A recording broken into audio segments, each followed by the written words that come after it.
hoping to do, and I'm going to warn you, what we were able to do through a lot of our work at this transportation agency in the Bay Area touched on some rental policy, touched a lot more on affordable housing policy through the lens of transportation. And so what I'm really doing this morning is coming at you from the perspective of a transportation person. The Metropolitan Planning Organization, an MPO, there's over 300 of these around the U.S. This one was called MTC, the Metropolitan Transportation Commission. It's often thought of as a San Francisco, City of San Francisco agency, but it actually is much bigger, much bigger. 9 counties, the entire Bay Area region here you can see in this map if you know the geography. The polycentric region anchored by San Francisco, Oakland, San Jose in the south. A very big region, 7 million people, 4 million jobs, 101 cities, 19,000 miles of street, and I will point out 26 different public transportation operators. Understand that a significant number of regions are allocating at least a third of their future money. 1/3, this is billions of dollars into mass transit. The regions and the MPOs of this country are banking on transit. They need it to work. And part of making it work, of course, is getting the good development patterns and the housing and all the affordability policies to really put that into place. A rail line, again, I can say these things now, I'm a recovering planner. We built a rail line from San Jose to Stockton, which is absolutely oversubscribed, incredibly popular, a commuter rail line, and it was seen as a transportation success. And what I would say now is it's a transportation success and a land use failure. Because what we're really good at is importing and exporting workers very long distances. What we know far less about actually is how to provide people the housing they need at the price they can afford to actually reduce their...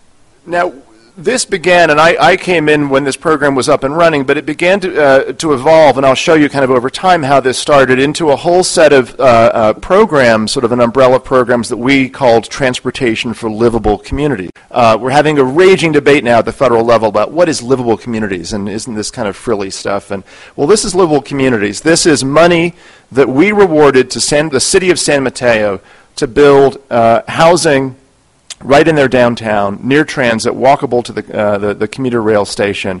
And it was money that without it, that they couldn't have made this development pencil. We actually, again, we did not pay for the 2x4s, the sticks. We paid for the capital improvements, the pedestrian streetscape, the street improvements, etc. And this now looks like this, the Metropolitan Apartments in downtown San Mateo.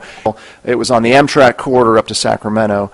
And we did some surveys after the fact of, well, do people actually ride transit when they actually live in these places? And the best anecdote we heard was of a woman and her elderly mother who moved into this from the suburbs, and the mom said basically, I am newly independent. I can actually go to San Francisco, I can go shopping, people can come visit me because of where I live. And it's that stuff that we're not really quantifying, I think, very well enough at all. But we can't pay for development. We can't pay for any of the sort of the interior of the construction. But we can give cities money, and cities want money, right? And so if our notion here was, if you actually approved and we had a clock ticking on this, if you approved and did all the permitting on high density development, we gave you a bonus for affordability. We'd give you money to do your transportation improvements, fix your streets, do whatever you want, because that's what cities want, especially in California. We graded it by how dense it was. Again, a bonus for affordability, and we called it the HIP, or the Housing Incentive Program.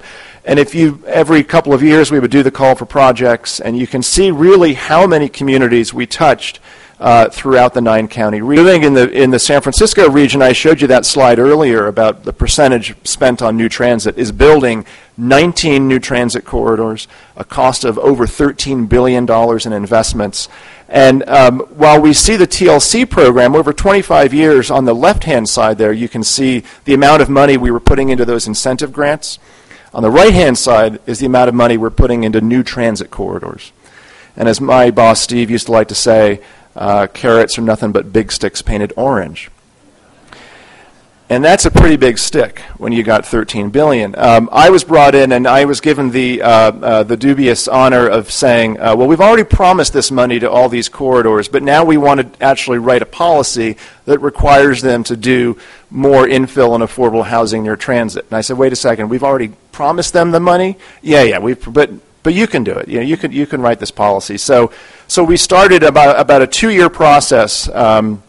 And we obviously had to argue this on cost-effectiveness grounds. Here's one of these commuter rail corridors, and basically on the left-hand side there you see riders per day without TOD and sort of infill development, and on the right-hand side with it. And there that red line is our cost-effectiveness threshold. So this really, from our perspective as transportation agency, was about cost-effectiveness, about putting people on the trains and buses and making our investments pay off. This workout was actually... and it all turned on one thing, and that was that we paid for all the upzoning and the land use planning process. So at the end of the day, the city said to us, look, we actually want to do a lot of this stuff, but we have no resources in which to do it, and we're not just going to simply pass an inclusionary zoning policy or upzone. You've got to help us actually do the outreach process, the station area planning process, which we did. Here's where the affordability piece kicks in. We had one of the most, we had a unanimous vote adopting this policy, one of the most contentious votes we ever had as our board at the Transportation Agency was whether to require an inclusionary zoning policy. That vote to require inclusionary zoning policies to get this money citywide at the local level, if you have a transit corridor, lost 9 to 10. And I say that because, and I think the lesson partly learned there is, and believe me, our agency in the Bay Area was seen as one of the most progressive in the country if you run in transportation circles. But they could not get up to that line and cross it of actually requiring some pretty aggressive affordability policies. What we did do was say that you get a bonus in counting towards these units along the future corridors. If you can prove to us that you zone permanently for either rental at 60% of AMI or ownership at 100%, you get basically a 50% bonus. We count as at one and a half units rather than one. That was the compromise. I mentioned earlier, in the transportation world, the big debate that we had among others was, if you build it, will they ride?